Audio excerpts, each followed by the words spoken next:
오늘은 이 엄청난 능력이라는 제목으로 고린도후서 4장 1에서 18절 말씀 4장 한 장을 다 읽고 말씀을 나누도록 하겠습니다.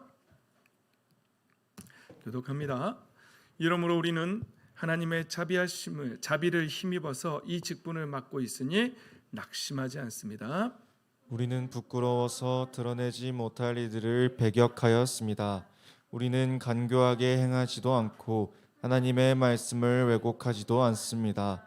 우리는 진리를 환히 드러냄으로써 하나님 앞에서 모든 사람의 양심에 우리 자신을 떳떳하게 내세웁니다.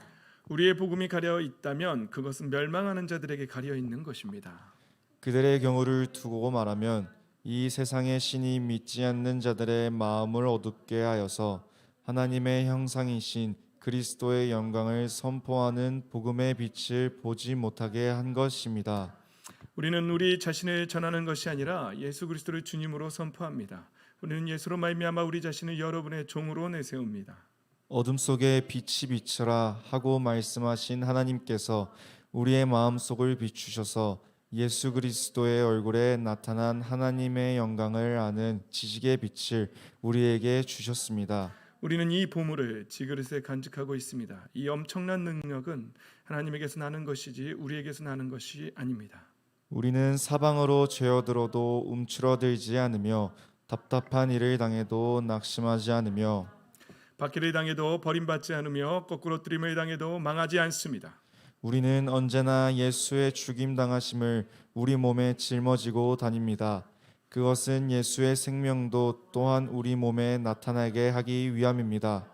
우리는 살아있으나 예수로 말미암아 늘 몸을 죽음에 내어 맡깁니다. 그것은 예수의 생명도 또한 우리의 죽을 육신에 나타나게 하기 위함입니다. 그리하여 죽음은 우리에게서 작용하고 생명은 여러분에게서 작용합니다. 성경에 기록하기를 나는 믿었다 그러므로 나는 말하였다 하였습니다. 우리는 그와 똑같은 믿음의 영을 가지고 있으므로 우리도 믿으며 그러므로 말합니다. 주 예수를 살리신 분이 예수와 함께 우리도 살리시고 여러분과 함께 세워주시리라는 것을 우리는 알고 있습니다. 이 모든 일은 다 여러분을 위한 것입니다. 그리하여 하나님의 은혜가 점점 더 많은 사람에게 퍼져서 감사하는 마음이 넘치게 하고 하나님께 영광을 돌리게 하려는 것입니다. 그러므로 우리는 낙심하지 않습니다. 우리의 겉사람은 낡아가나 우리의 속사람은 날로 새로워집니다. 지금 우리가 겪는 일시적인 가벼운 고난은 비교할 수 없을 정도로 영원하고 크나큰 영광을 우리에게 이루어 줍니다. 우리는 보이는 것을 바라보는 것이 아니라 보이지 않는 것을 바라봅니다. 보이는 것은 잠깐이지만 보이지 않는 것은 영원하기 때문입니다. 아멘. 할렐루야. 네, 오늘도 예수 그리스도의 생명의 빛으로 충만하시기를 그 빛을 받아 누리시기를 예수님의 이름으로 축복합니다. 아멘. 예, 제가 주중에 어느 목사님을 만났고 또 목사님과 대화를 나눴는데요. 대화 중에 저는 이런 얘기를 했어요. 같은 복음을 듣고 어떤 사람은 예수님께서 우리를 위해 죽어주셨습니다라고 그 십자가의 복음을 그리고 부활하셨습니다. 예수님이 하나님의 아들이십니다라는 그 복음을 듣고 어떤 사람은 자기 자신이 죄인이라는 것을 깨닫고 하나님 앞에 자기의 죄를 자복합니다. 회개합니다. 그리고 돌아옵니다.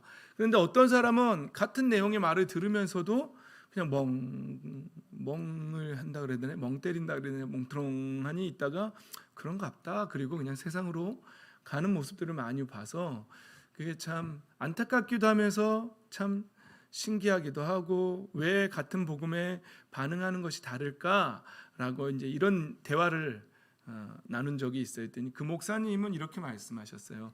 자기는 이렇게 생각을 한대요. 저희가 고3 때 고등학교 다닐 때 80년대 말 90년대 초 이때요. 대한민국에 어떤 붐이 일어나면 찬양 부흥의 불길이 일어났었어요. 그래서 목요 찬양 집회, 화요 찬양 집회 이런 찬양 집회들이 교회마다 막 주중에 찬양하는 일들이 많이 일어났어요. 그래서 저기 있는 뭐 천호동에 있는 어떤 교회도 있었고 저 온누리 교회도 있었고 그래서 막 목요 찬양 저희가 그래서 고등학생들이 막 큰 교회 가서 찬양 집회하고 막 주중에 가서 찬양하고 오고 막 그랬어요. 요즘은 뭐 여러분 어디로 가요? 마커스 뭐 이런 데로 가요? 잘 안 가죠. 그때 뭐 가시는 분들은 가시기도 하고 하여튼 그때 저희가 생각해도 그때에 놀라운 부흥의 불길이 있었어요. 그런데 그 목사님은 뭐라고 말했냐면 자기는 지금 이 시대에 그게 끊어진 것 같다는 거예요. 그러니까 은혜의 줄기가 끊어진 것 같다는 거예요. 그래서 요즘 청년들은, 젊은이들은 복음을 말해도 돌아오지 않는다는 거죠. 은혜가 끊어졌기 때문에. 그래서 저도 처음에는 들을 때는 좀 그럴싸해서 그냥 그런가 보다 했는데 아무리 곱씹어봐도 저는 그게 아닌 것 같은 거예요. 여러분, 하나님의 은혜가 끊어진 것 같습니까? 지금 이 시대에 하나님의 성령의 역사가 끊어진 것 같습니까? 아니에요. 하나님의 역사는 끊어진 적 없어요. 하나님은 오늘도 살아계셔서 우리 가운데 역사하시는 줄 믿습니다. 여전히 많은 심령 가운데 내게로 돌아오라고 말씀하고 계세요. 그리고 과거의 구약 시대 때에도 이스라엘이라는 나라가 멸망할 때에도 하나님은 그냥 버려두지 않으셨어요. 계속해서 선지자와 예언자와 하나님의 종들을 계속해서 보내셨고 계속해서 돌아오라고, 회개하고 돌아서라고 계속해서 말씀하셨다는 사실을 우리는 성경을 통해서 알고 있습니다. 동일하게 이 시대에도 하나님 여전히 살아서 우리 가운데 역사하고 계시며 심령들에게 성령 하나님께서 역사하고 계시는 줄 저는 믿습니다. 그래서 저는 이 은혜가 끊어진 것이 아니라 이 세상에 사는 사람들에게 그 심령 상태에 문제가 있지 않을까, 이런 생각을 하게 되었어요. 오늘 본문 말씀에 보면 사도 바울은 낙심하지 않는다라고 이렇게 강조를 해요. 뭐라고 강조하냐면 1절에도 난 이 직분을 맡고 있는데 난 낙심하지 않는다. 내가 이 직분을 갖고 있는 거에 대해서 난 낙심하지 않는다. 이렇게 말하는 거예요. 여러분은 예수님을 믿고 교회 공동체에 와서 세상 사람들하고처럼 살지 못해서 그냥 크리스찬으로 사는 것 때문에 낙심이 됩니까?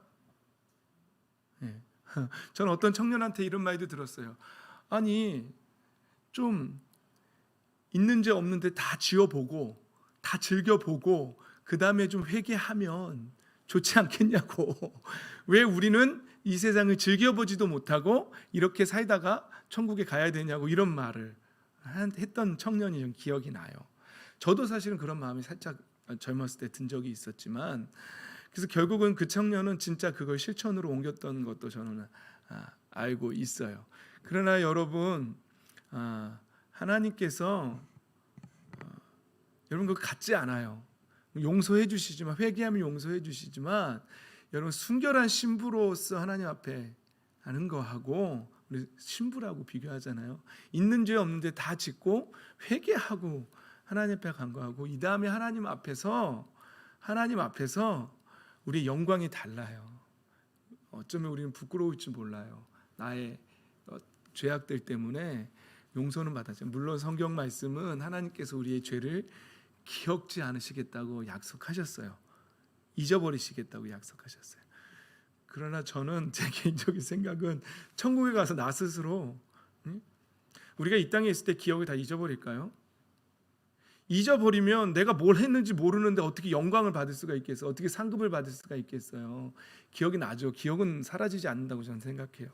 그러나 우리는 하나님 앞에 그것이 얼마나 영광스러운 일인지를 알아야 돼요.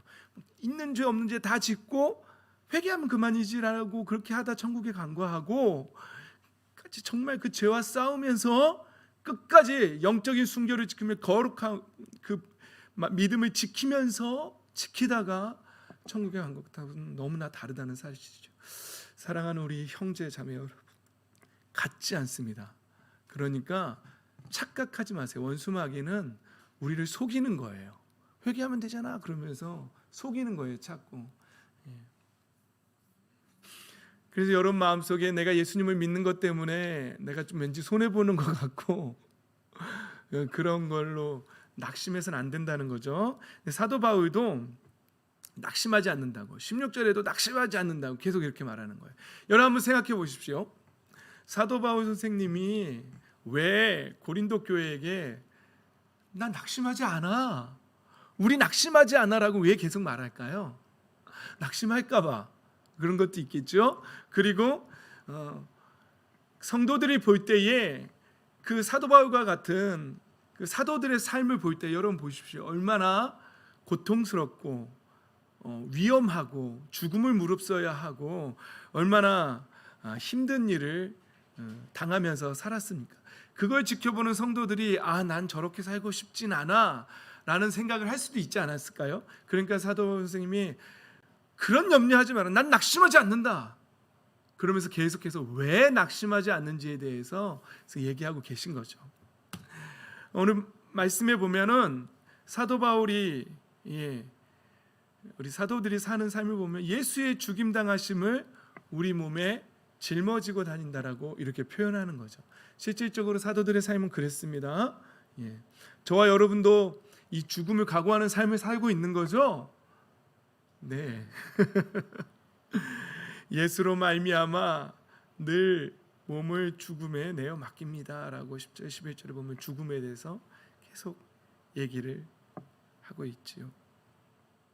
사도 바울 선생님은 이거 걱정하는 거예요. 성도들이 그리스도인으로서 살 때에 당할 수 있는, 그리고 이때 당시에 초대교회 당시에 사실 실질적으로 예수님을 믿는다는 이유로 많은 핍박과 환난을 당하지 않았습니까? 그럴 때에 성도들이 그 마음이 낙심할까봐, 그리고 예수 그리스도를 배교하고 떠날까봐 사도 바울 선생님이 낙심하지 말라고, 난 낙심하지 않는다고, 이렇게 죽음을 무릅쓰고 사는 삶을 산다 할지라도 나는 낙심하지 않는다라고 말하고 있는 것이지요. 사랑하는 형제자매 여러분, 우리도 낙심하지 맙시다. 예수님을 믿다가 약간의 손해가 오고 조금 어려움이 온다 할지라도, 그 믿음을 지키는 데 있어서 약간의 어려움이 온다 할지라도 낙심하거나 슬퍼하지 맙시다. 왜냐하면 사도 바울 선생님은 낙심하지 않는 이유가 예수 그리스도의 생명 또한 우리 몸에 나타나게 하기 위함이기 때문에, 그 길이, 그 목숨을 건 신앙생활의 그 신앙의 길이 바로 예수의 생명이 육신에 나타나게 하기 위해서 그렇게 하는 것이라고 말하기 때문에, 그러니까 사도 바울 선생님은 그 길이 어떤 길인지를 분명하게 알고 있었던 거예요. 자기가 걸어가고 있는 길이 절대로 낙심해서는 안 되는, 낙심할 수 없는, 낙심할 필요 없는 길이라는 사실을 확신하고 있었던 거예요. 왜냐하면 예수님의 생명이 나에게도 역사하기 때문이라고 이렇게 고백하고 있는 것입니다. 그런데 또 한 가지, 사도 바울 선생님이 낙심하지 않는다라고 말한 이유는 죽음은 우리에게서 작용하고 생명은 여러분에게서 작용합니다라고 12절 말씀에 이렇게 말해요. 15절에도 이 모든 일은 다 여러분을 위한 것입니다 말하는 거죠. 사도 바울 선생님은 자기가 걸어가고 있는 그 길이 생명을 전하는 길이라는 것을 분명하게 알고 있었던 거예요. 내게 비록 죽음이라는 위협이 온다 할지라도 나의 이 위험을 통해서, 이 위험을 무릅쓰고 내가 복음을 전하는 이 일을 통해서 사랑하는 형제자매들이, 아직 예수님을 알지 못하는 사람들이 예수님을 믿고 그들도 또한 생명이 그들의 인생에서 작용할 수 있다라는 사실, 작용한다는 사실, 그들도 나처럼 예수님을 만나고 예수님을 믿고 그 어둠의 인생이 생명으로 바뀔 수 있다는 사실을 알고 있었기 때문에, 그것 때문에 사도 바울 선생님은 그 어려움을 다 무릅쓰고 낙심하지 않는다라고 말하고 있는 것이죠. 여러분, 우리가 만약에 우리의 신앙이 나 먹고 살기, 그것을 위해서, 그 복을 위해서만 신앙생활하는 사람이라면 우리에게 조그만 손해가 오기만 하면 우리는 금방 낙심할 거예요. 내가 왜 뭐하러 이 교회를 다니나, 이렇게 될 거예요. 그러나 우리의 신앙의 근본이 나 잘 먹고 잘 사는 데에 신앙의 기초가 있는 것이 아니라 하나님의 영광, 그리고 이 복음이 전해져서 나를 통해서 다른 영혼도, 또 다른 영혼도 그 어둠에서 벗어나서 생명의 빛으로 온다라는 이 확실한 복음의 이 역사를 바라보고 있는 사람이라면, 생명의 역사를 바라보고 있는 사람이라면, 예수님을 믿다가 예수님을 위해서 또 성도들을 섬기다가 오는 여러 가지의 힘듦, 어려움들 때문에 낙심하거나 시험에 들거나 슬퍼하지 않을 줄 믿습니다. 그렇습니다. 우리는 항상 그렇게 살아야 돼요. 주중에 어떤 목사님 설교를, 제가 선교사님 설교를 듣는데 이러는 거예요. 한국의 기독교가 조금 많이 변질된 거죠. 왜 변질됐냐면, 여러분, 이 코로나 시대에 비대면 예배를 강조하고 여기서 코로나 걸린다 해도 그 순교다 이런 식으로 말하면서 막 그 대면 예배를 막 그걸 놓고 싸우는 걸 마치 순교라고 착각하고 있다고 이렇게 말해요. 저도 그 선교사님 말에 거의 뭐 동감하는 거예요. 왜냐하면 그 선교사님이 뭐라 그랬냐면은요, 만약에 어떤 행위를 해서 그 행위로 인한 결과의 그 손해, 피해가 나에게로 온다면 그건 순교가 맞다는 거죠. 만약에 뭐 이슬람 국가나 어떤 기독교를 박해하는 국가에 가서 박해를 함에도 불구하고 그것을 무릅쓰고 내가 가서 복음을 전하다가 잡혀서 그 일로 인한 대가가 누구한테 와요? 나한테 오죠. 내가 생명을 대가를 지불해야 되고 내 물질적인 피해를 내가 지불해야 되는 거죠. 그러면 순교가 맞다는 거죠. 그런데 만약에 대면 예배를 고집해서 와서 코로나에 걸렸어요. 그런데 그 피해와 손실이 나에게 오는 것이 아니라 이 지역 사회와 다른 타인에게 그 피해와 손실이 간다면 그건 순교가 아니라는 것이죠. 그 얘기를 듣는데 저도 맞다. 우리가 뭔가 착각하고 있는 것 같다. 왜 피해와 손실을 지역 사회에 끼치면서 다른 사람에게 전가시키면서 그것이 마치 그렇게 예배를 지키는 것이 순교라고 말하는지, 그리고 만약에 그 예배를 안 지키면, 저 아는 목사님도 저한테 그랬어요. 같이 모여 있는 자리에서 마치 대면 예배를 드리지 않으면, 그 대면 예배 드리지 않는 인간들은 신사참배, 일제시대 때 신사참배 앞에서 그렇게 참배할 사람들이라고 막 이렇게 말하는 거예요. 그래가지고 그건 아닌데 제가 그건 아닌데 왜 그렇게 심하게 말씀하시지 막 그랬어요. 오히려 지금 생각해서 저는 그게 더 어렵거든요. 목회자로서, 지도자로서 비대면 예배를 하겠습니다라고 선포하고 이렇게 영상으로 예배를 끌고 가는 게 훨씬 어려운 결정이지, 나만 괜찮으면 돼, 그러면서 그냥 모이세요 막 해가지고 그냥 그렇게 확 밀고 가는 거 사실은 그렇게 어렵지 않아요. 특히 저 같은 성향을 갖고 있는 목회자에게는, 직진밖에 없는 목회자에게는 그거 사실 어려운 일 아닙니다. 저는 오히려 그렇게 하는 분들이 진짜 신사참배하는 일 앞에서는 꼬리를 내리지 않을까 막 이런 조심스러운 생각도 해봅니다. 오해하지 마십시오. 조심스러운 생각입니다. 그렇습니다. 결국 우리는 나를 위한 이기적인 신앙생활이 아니라 타인을 위한 이타적인 생명을 내어주신 예수 그리스도처럼 우리가 다른 사람의 영혼을 위해서 우리가 손해본다 할지라도 그렇게 내어준다면 우리는 낙심하거나 슬퍼하는, 좌절하는 그런 신앙생활을 하지 않을 줄 믿습니다.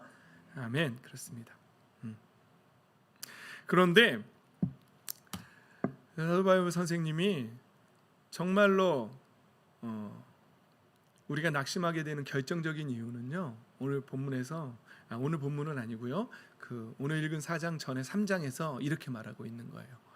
너울 때문이라는 거예요. 그 사람의 영혼에 너울이 쓰여져 있기 때문에, 영적인 눈이 가려져 있기 때문에 낙심한다는 거예요. 그래서 우리 14절 15절 말씀을 한번 읽어볼까요? 시작. 그런데 이스라엘 백성의 생각은 완고해졌습니다. 그리하여 오늘날에 이르기까지 그들은 옛 언약의 책을 읽을 때에 바로 그 너울을 벗지 못하고 있습니다. 그 너울은 그리스도 안에서 제거되기 때문입니다. 오늘날까지도 그들은 모세의 글을 읽을 때에 그 마음에 너울이 덮여 있습니다. 여러분, 사도 바울 선생님이 볼 때에 예수님을 믿어야 하는데 많은 사람들이 어떤 너울이, 그 마음에 너울이 뭐냐면은요, 지금 이 비유는 과거에 모세 할아버지가, 하여튼 우리 아이들이 눈앞에 보이니까 제가 단어 선택이 자꾸 모세 할아버지가 뭐 이렇게 가네요. 모세가 우리 기도하고 내려왔을 때에 얼굴에서 너무 빛이 나서 사람들이 그 얼굴을 보지 못해서, 그리고 두려워하고 그 자기에게 영광이 돌아오는 것 같아서 모세가 이렇게 얼굴로, 수건으로 얼굴을 가렸다라고 이렇게 말하고 있으니까, 그 수건, 너울을 가렸다라는 말은 그 수건을 얼굴에 가린 것을 수건이라고 생각하면 돼요. 큰 수건을 이렇게 가렸다는 거예요. 그런데 그 말씀을 인용해서 사도 바울 선생님이 지금 많은 사람들의 마음속에, 영적인 마음속에 그 수건이 덮여가지고 분별을 못한다는 거예요. 첫 번째는 율법의 너울이에요. 율법의 너울이 이렇게 쓰여져서 예수 그리스도의 십자가와 부활의 의미를 깨닫지 못한다는 거예요. 그래서 교회에 나오고 있지만 교회에 나와서 종교적인 행위들을 하면 된다라고 생각하는 거예요. 이것도 너울이 쓰여 있는, 이게 종교의 너울이 쓰여져 있는 거예요. 종교의 영, 율법의 영, 율법적으로만 너울이 쓰여져 있어서 그렇게만 하면 구원받는다고 믿고 그렇게만 하면 하나님이 기뻐하신다고 믿는 거예요. 그런데 그게 아니라 와서 하는 종교적인 요식 행위가 막 고기를 흔들고, 요제라는 건 고기를 흔든다는 뜻이거든요. 하나님 앞에 막 흔들고 불로 태우고 피 뿌리고 막 이런 행위들이 있잖아요. 이것만 하면 된다라고 생각했던 거예요. 그러나 하나님이 정말 원하셨던 건 뭐예요? 예수 그리스도의 십자가, 예수님이 왜 십자가를 지셔야만 하셨는지, 왜 예수님이 그 생명을 내어 주셔야만 했는지, 누구 때문에 내어 주셨죠? 그 생명을 나 때문에. 그 사실. 그리고 예수 그리스도의 부활이 무엇을 의미하는지, 우리도 예수 그리스도를 영접하면 하나님의 자녀가 되고 예수님의 부활처럼 우리도 부활할 수 있다는 그 부활의 능력이 무엇인지를 깨닫지 못한다는 거예요. 그저 종교적인 행위에만 집착하는 그 율법의 너울이 여기에 쓰여져 있다. 어쩌면 이 율법의 너울은요, 다른 말로는 자기 열심의 너울이라고 말할 수도 있어요. 자기 열심.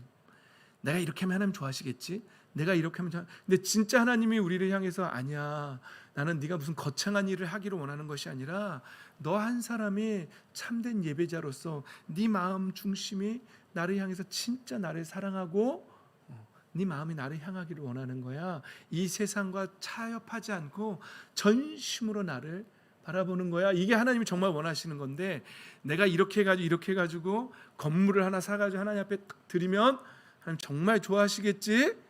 그래서 자기 열심에 빠져가지고 막 하는 거예요. 근데 하나님이 원하시는 게 건물일까요?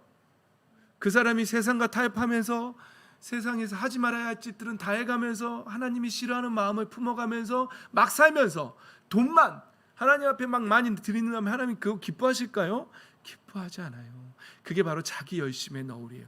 그게 모세의 너울이라고 비유하는 사도 바울 선생님의 말씀처럼 종교의 너울, 율법의 너울인 거예요. 그게 첫 번째 우리가 벗어야 할 너울인 것이죠. 두 번째 너울은요, 세상을 사랑하는 너울이에요. 세상을 사랑하는 마음. 오늘 본문 말씀에 보면은요, 우리의 복음이 가려 있다면, 내가 복음을 전했는데 어떤 사람은 예수 그리스도를 믿어요. 근데 어떤 사람은 그런갑다 그러고 그냥 그래요. 근데 만약에 그 복음이 그 사람에게 그렇게 너울로 가려 있다면 그것은 어떤 자들에게 가려 있는 거라고요? 멸망하는 자들에게 가려 있는 거예요. 그 멸망하는 자들, 그들의 경우를 두고 말한다면 어떤 경우라고요? 이 세상의 신이 믿지 않는 자들의 마음을 어떻게 했다고요?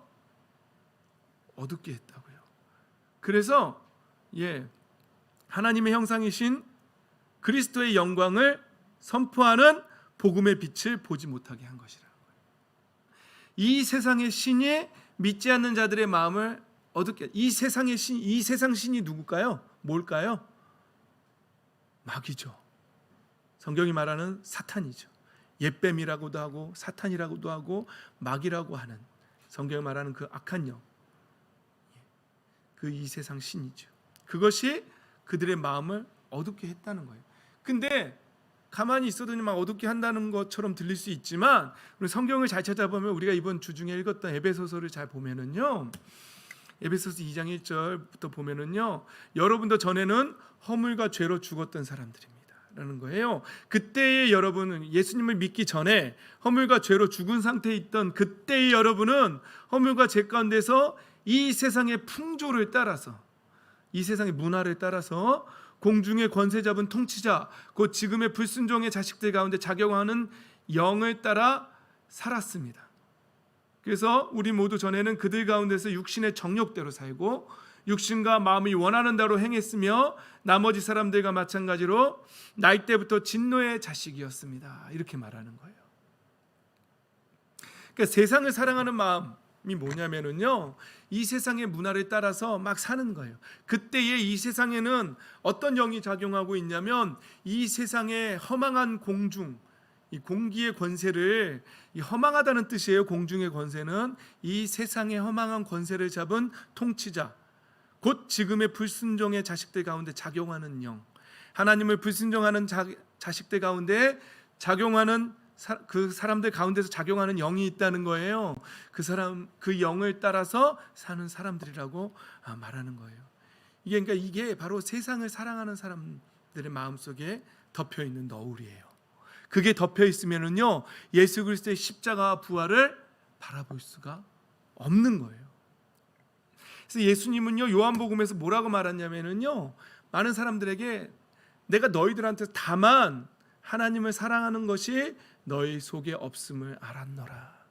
이건 개역 개정 버전인데요, 예수님이 요한복음 5장에서 바리새인들과 많은 율법학자들한테 뭐라고 말하냐면, 너희들이 아무리 말로 믿는다 어쩐다 떠들어대도 다만 하나님을 사랑하는 것이 너희 속에 없음을 난 알았다. 그래서 나는 사람을 의지하지 않는다 라고 예수님이 말씀하신 거예요. 여러분, 우리는 그래서 이 율법의 너울도 벗어야 되지만, 우리가 정말로 벗어야 될 너울이 뭐냐면요, 우리 마음에 덮여져 있는 게 뭐냐면요, 이 세상을 사랑하는 마음, 이 세상 문화를 따라가고 싶은 마음, 이 세상에 잘 먹고 잘 사는 사람들이 부러운 마음. 부러우면 진 거죠. 부러워하지 마세요. 그 마음에 그 세상을 사랑하는 복음을 가린 너울이 쓰여져 있는 거예요. 저는 그래서 하나님의 성령의 능력이 이 세상 지금 이 시대에 끊어졌다라고 저는 생각하지 않아요. 복음의 능력이 나타나지 않는 이유는 성령의 능력이 끊어진 것이 아니라, 부흥의 불길이 끊어진 것이 아니라, 이 세상 사람들이 그 마음에 너울이 덮여 있기 때문에 그런 거예요. 좋게 표현해서 너울이지, 그냥 딱 말하면 뭐라고요? 세상을 사랑하는 마음이라고. 하나님을 사랑하는 마음은 없고 이 세상을 사랑하는 마음으로 가득 찼기 때문에 그래요. 여러분, 시대와 문화적으로 볼 때에 과거에는요, 예수님 초대교회, 진짜 사도 바울, 베드로 사도, 요한 사도, 이렇게 사도들이 사역했던 당시에는요, 예수님을 믿으면은요 어떻게 됐죠? 정말 순교해야 되는 시대였어요. 왜? 그런 시대에서 믿음을 지킨다는 거는요, 정말 목숨을 걸고 믿음 생활. 지금 그런데 여러분, 학교나 어디서 예수님 믿는다고 죽는 사람 있어요? 지금 이 시대는 그런 시대가 아니에요. 지금은 핍박이 어떻게 온다고요? 지금 핍박은 인터넷을 통해서 오는 거예요. 지금 이 시대에는요, 예수님을 믿는다고 목숨을 내놓는 시대가 아니라, 예수님을 믿는다면 이 세상의 죄악들 가운데서 우리를 지키는 시대인 거예요. 우리의 영을 지키는 시대. 지금은 우리가 무엇과 싸워야 되냐면, 내 목숨을 내어주는 것과 싸우는 것이 아니라 음란함과 싸우는 거예요. 돈을 사랑하는 마음과 싸우는 거예요. 그래서 우리의 신앙생활 속에서는요, 이와 같은 도전들이 와요. 너 정말 돈을 사랑하니 사랑하지 않니? 네가 얼마나 돈을 사랑하는지 보여줄까? 하고 하면서 그런 도전들이 오는 거예요. 그리고 네가 얼마나 음란한지 알아? 그러면서 이런 거. 네가 얼마나 인터넷을 사랑하는지 알아? 네가 얼마나 이 세상에 함몰되어 있는지 알아? 그러니까 그런 것들을 깨닫게 하시는 거예요. 계속해서 우리의 삶에 도전해 올 거예요. 여러분들 만약에 예수님을 믿는다고 하면서 이 세상 문화에 푹 빠져 있다면 여러분들 눈이 가려져 있는 사람들이에요. 우리도 똑같은 거예요. 그러면 지금 이 시대에는 나를 정결하고 순결하게 우리의 영을 지키는 그게 바로 순교예요. 그게 순교인 줄 믿습니다. 예, 그런 시대예요. 우리 자신을 이 세상을 사랑하는 마음으로부터 우리를 순결하게 지켜내는 게, 그게 힘든 시대예요. 이 시대는 대면 예배, 비대면 예배, 나와서 예배, 이게 순교가 아니에요. 진짜 이 시대는요, 진짜 나 자신을 세상과 타협하고 싶은, 세상을 즐기고 싶은 마음과 그것을 절연하게 끊어내고, 예? 뭐라고 표현할까요? 대나무처럼, 아니면 올곧게 뻗은 나무처럼 하나님 앞에서 우리의 영의 신앙이 바로 중심이 올곧게 뻗어가지고 세상이 나랑 타협하자, 내가 너에게 쾌락을 줄게, 나와 벗하자라고 말할 때에 나는 너와 사귈 마음이 전혀 없어. 나는 내가 이렇게 살다 죽는다 할지라도, 비록 내가 이렇게 사는 사람들이 어리석다라고 나보고 넌 세상을 즐길 줄도 모르냐라고 말한다 할지라도 나는 하나님 앞에서 죽는 날까지 내 신앙을 지키다 죽을 거야. 난 부자로 살지 않아도 좋아.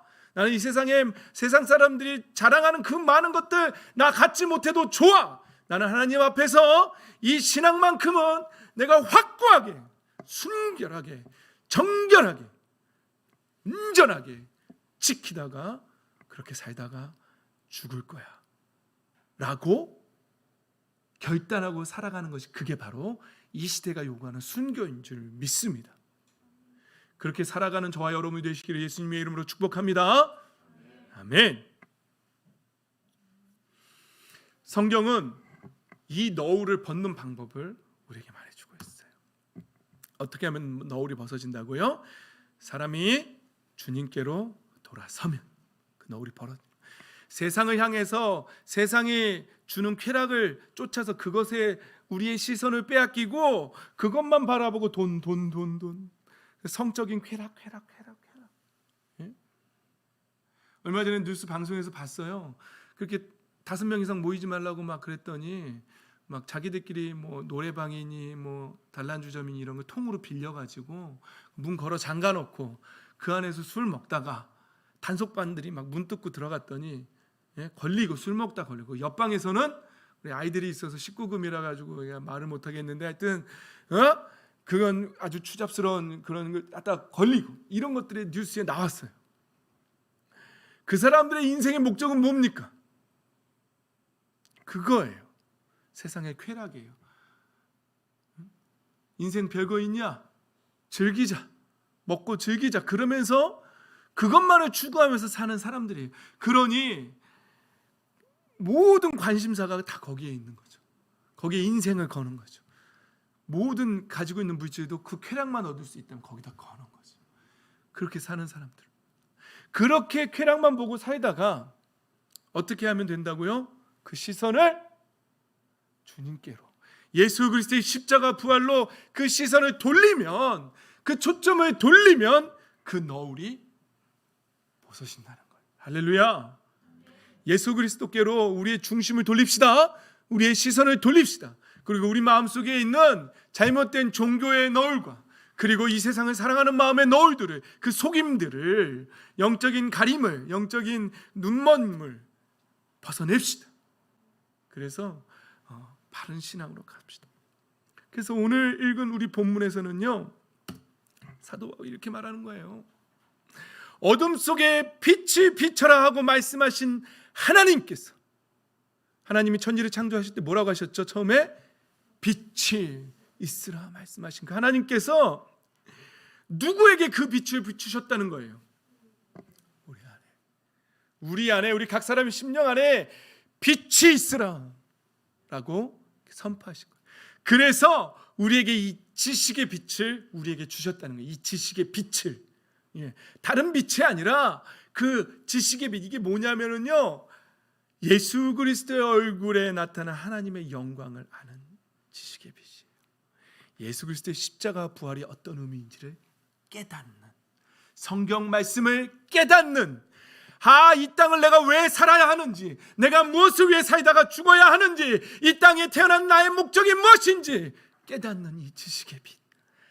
사람이 하나님 앞에 어떻게 살다 가야 하는구나라는 것을 분명하게 깨닫는, 그것을 알게 되는 이 지식의 빛이 하나님께서 우리에게 주셨다는 사실. 저와 여러분은 이 빛이 비친 사람들인 줄 믿습니다. 아멘. 하나님께서 우리에게 빛이 있어요.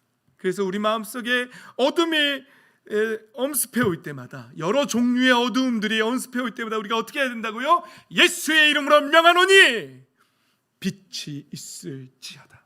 빛이 있으라. 빛이 생겨라. 빛이 비춰라. 마음에 드는 걸로 하십시오.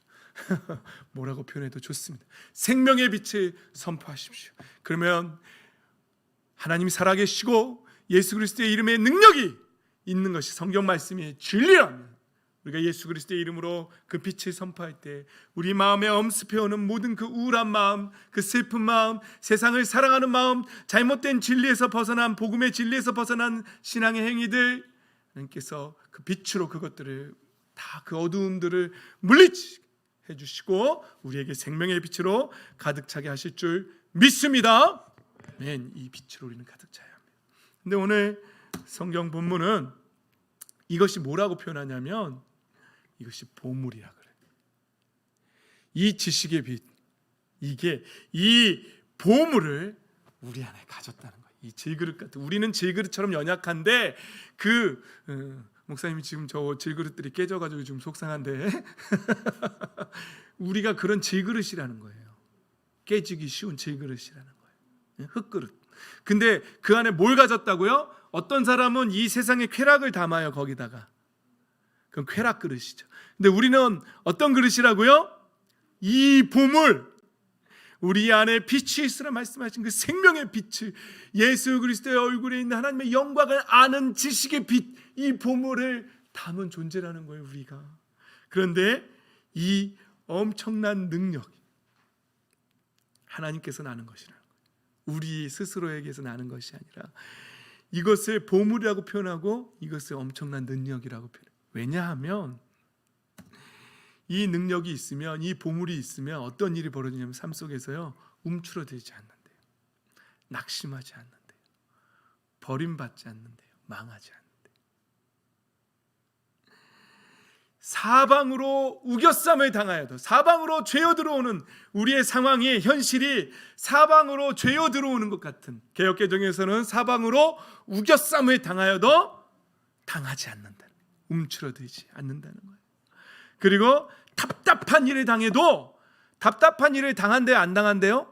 당하긴 당한대요. 그런데 낙심하지 않는데요. 박해를 당한대요, 안 당한대요? 당하긴 당한대요. 그래도 버림받지 않는데요.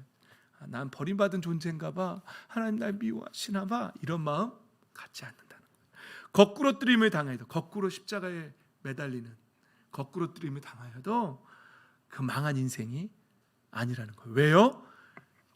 우리 인생의 의미를, 하나님 앞에서 우리 인생이 뭔지를 깨닫는, 예수 그리스도의 얼굴에 있는 하나님의 영광을 아는 지식의 빛을 가진 사람들, 그 삶의 능력이 나타나는데 바로 이와 같은 능력이 나타난다는 사실.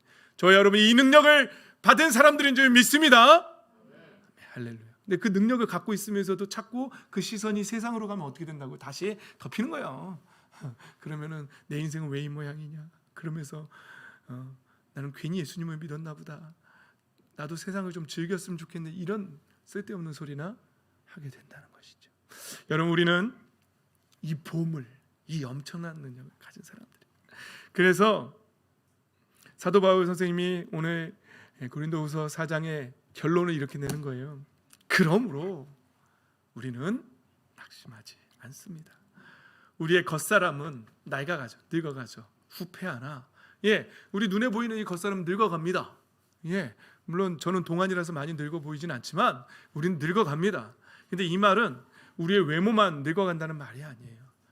겉으로 보이는, 외형적으로 보이는 우리의 삶은 낡아져 가는 것 같지만, 그러나 우리의 속사람은 날로 새로워집니다.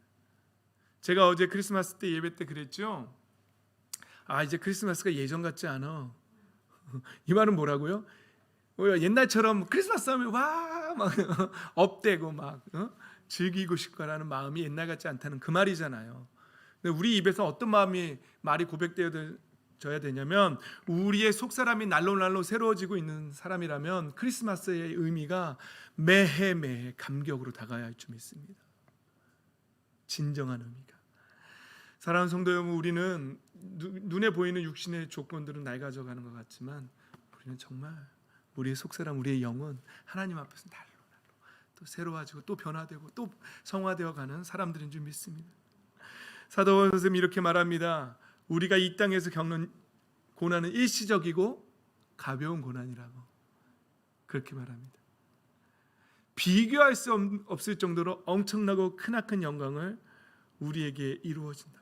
우리가 앞으로 하나님 앞에 받을 영광은요, 지금 이 땅에서 받는 일시적이고 가벼운 고난과는 비교할 수도 없는 엄청나고 영원하고 큰 영광이라고 말하고 있습니다. 그 인생의 너울이 벗어져서, 세상을 사랑하는 너울이 벗어져서 이 영광이 엄청나다는 것을 볼 줄 아는 영의 눈이 떠지기를 예수님의 이름으로 축복합니다. 아멘. 그래서 우리는 보이는 것을 바라보는 사람들이 아니라 보이지 않는 것을 바라보는 그런 사람들이라고. 이 땅에 보이는 것은 잠깐이고 보이지 않는 것은 영원하기 때문에. 마무리하겠습니다. 말씀을 마치겠습니다. 여러분, 너울이 벗어지셨습니까? 내가 이 땅에 왜 와서, 많은 사람들이 인생은 미완성, 왜 왔는지 인생을 모른다고 막 그렇게 노래할 때에 우리는 내가 이 땅에 왜 태어났고 하나님 앞에서 어떻게 살아야 하고 무엇을 위해서 살다 가야 하는 사람인지 분명하게 깨달은 사람들인 줄 믿습니다. 그 생명의 빛을 받았고 그 보물을, 예수 그리스도의 얼굴에 있는 하나님의 영광을 아는 그 지식의 빛, 그 생명의 빛을 우리 안에 간직한 사람들인 줄 믿습니다. 그래서 성경을 읽을 때마다 그 빛이 깨달아지고 진리를 깨달아가면서 이 땅에서 우리가 무엇을 위해 살아야 하는지를 분명하게 깨닫고, 그런데 그렇게 깨달은 사람이 우울함에 빠져 있다면 진짜 깨달은 거예요? 알긴 알겠는데 하면서 우울해한다면 그게 답답한 거예요. 예수님을 믿는 사람들이, 그 진리의 복음의 빛을 가진 사람들이 세상 것 조금 갖지 못했다고 낙심하고 좌절하고 하는 모습들이 너무 안타까운 거예요. 저도 사실은 예전에 그렇긴 했지만, 여러분, 예수님의 이름으로 축복합니다. 이 생명의 빛으로 모든 낙심을 이겨내십시오. 예수 그리스도의 이름으로 생명을 선포하며 그 우울함에서 빠져나오십시오. 그 세상을 사랑하는 마음에서 빠져나오십시오.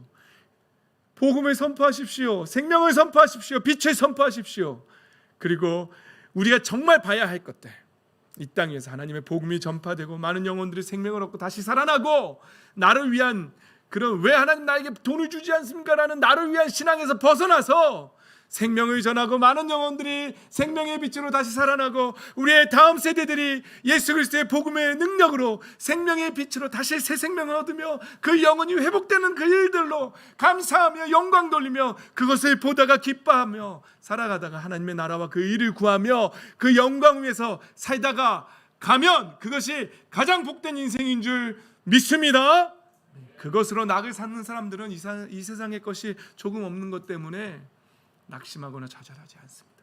좌절하지 마십시오. 우리는 보물과 엄청난 능력을 가진 생명의 빛을 소유한 사람들입니다.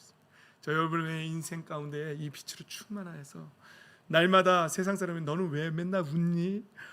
너도 나처럼 빛을 알면 빛을 받으면 그것을 깨달으면 알게 될 거야. 나랑 같이 교회 가서 예수님 믿자라고 말해줄 수 있는 그런 능력의 사람들이 되시기를 예수님의 이름으로 축복합니다.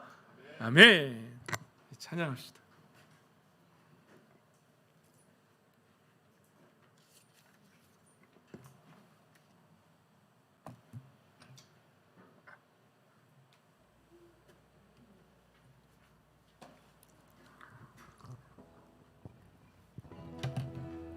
이 찬양의 가사를 깊이 묵상하면서 어떤 의미인지 고백하는 시간이 되었으면 좋겠습니다.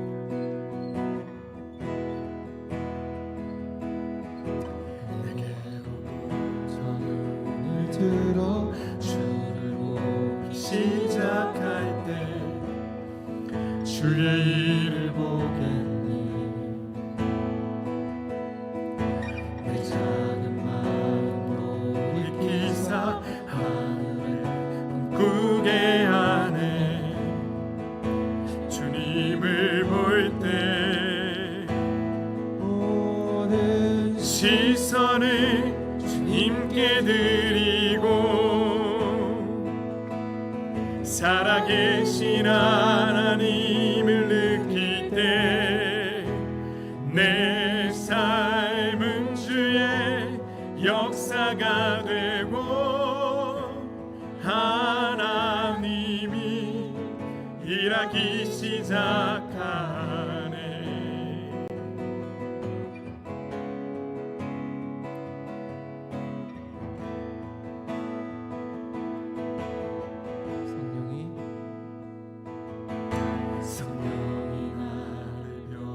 변화시켜 모든 사라질 때 주의 일을 보겠네. 광대한 땅 가운데서 주님만 알게 되리. 주님을 볼 때 모든 시선을 주님께 드리고 살아계신 하나님을 느낄 때 내 삶은 주의 역사가 되고 하나님이 일하기 시작하네. 모든 시선을 주님께 드리고 전능하신 하나님을 느낄 때 세상은 주의 나라가 되고 하나님이 일하기 시작하네.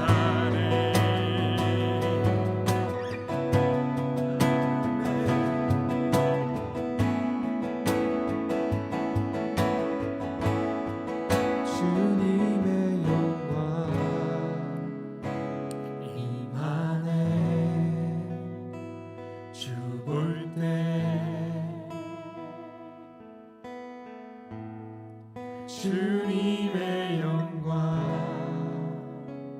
임하네. 주 볼 때 주님의 영광 주님의 영광 임하네. 주 볼 때 우리 마지막으로 주님의 영광 주님의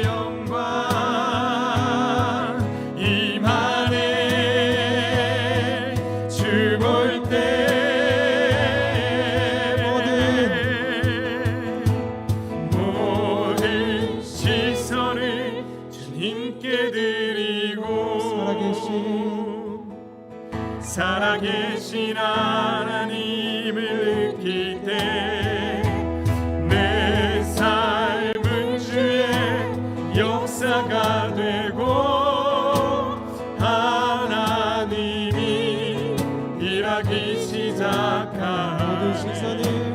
모든 시선을 주님께 드리고 전능하신 하나님을 느낄 때 세상은 주의 나라가 되고 하나님이 일하기 시작하네. 우리 시간에 하나님 앞에 기도합시다. 하나님, 제가 세상을 바라봤던 것들, 세상을 사랑했던 마음들, 그것을 갖지 못했을 때 막 원망하고 불평하고 속상해하고 우울해했던 저의 삶을 하나님 용서하여 주시옵소서. 복음의 빛, 예수 그리스도의 얼굴에 나타난 하나님의 영광을 아는 그 지식의 빛이 있으라 말씀하신 하나님께서 우리에게 비춰주셨고 그 빛을 가지고 우리의 시선을 온전히 하나님 앞에 돌리고 예수 그리스도의 생명의 빛을 선포하며 우리가 이 땅에 왜 살아야 하는지, 무엇을 위해 살다 가야 하는지를 분명하게 고백하고 살다 가게 해달라고, 우리의 눈을 열고 우리의 영의 눈을 열어달라고, 하나님의 나라를 보게 해달라고 우리 이 시간에 한번 회개하고 결단하고 선포하는 기도 하도록 하겠습니다. 기도하겠습니다.